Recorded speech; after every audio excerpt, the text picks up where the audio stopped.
السلام علیکم۔ اور جب تمہیں لگے تم کمزور پڑ رہے ہو، اس وقت یاد کرنا جب تم اکیلے تھے، جب کوئی نہیں تھا تمہارے پاس، تنہا تھے تم۔ پھر وہ صبر، وہ یقین، وہ حوصلہ تمہیں گرنے کے بعد دوبارہ سہارا دینے والا بس وہ ایک ہی تھا، جس کا نام اللہ ہے۔ اللہ کو اپنی خوشیاں بھی اسی طرح بتایا کریں جیسے اپنے دکھ بتاتے ہیں۔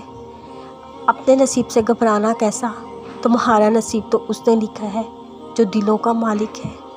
کبھی کبھی انسان بہت بے بس ہو جاتا ہے، اسے چاہ کر بھی خاموش ہونا پڑتا ہے۔ وہ صبر اور استقامت سے معجزات کا انتظار کرتا ہے، نم آنکھوں سے اپنے رب کی نعمتوں کا طلبگار ہوتا ہے۔ اور پھر قرآن پاک فرماتا ہے، جلدی آپ کا رب آپ کو اتنا دے گا کہ آپ خوش ہو جائیں گے۔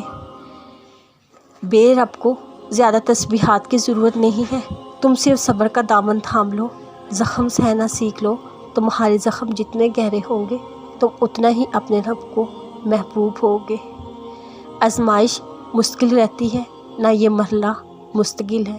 وہ جو عادل ہے وہ کفیل بھی ہے، وہ جو دور لگ رہا ہے وہ تمہارے قریب بھی ہے۔ وہ مانگی ہوئی دعا رد نہیں کرتا، وہ تہجد کے سجدوں کو ضائع نہیں کرتا، وہ بس تمہارا صبر آزماتا ہے۔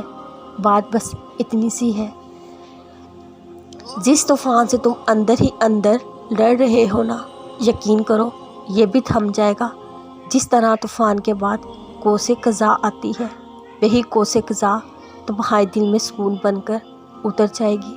تمہیں سکون قلب حاصل ہوگا، تمہاری دعائیں قبول کر لی جائیں گی انشاءاللہ۔ اگر التجائے رد ہو رہی ہوتی، اللہ کبھی نہ فرماتا مجھ سے مانگو میں عطا کروں گا۔ تمہاری زندگی کا اگلا باب دیکھنا کتنا حیرت انگیز ہونے والا ہے۔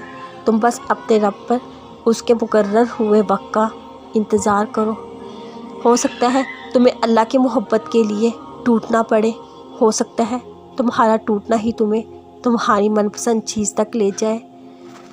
جب تم اپنے ناممکن حالات میں بھی اللہ کا در نہیں چھوڑتے، تب وہ تمہیں اپنے معجزات سے نوازتا ہے۔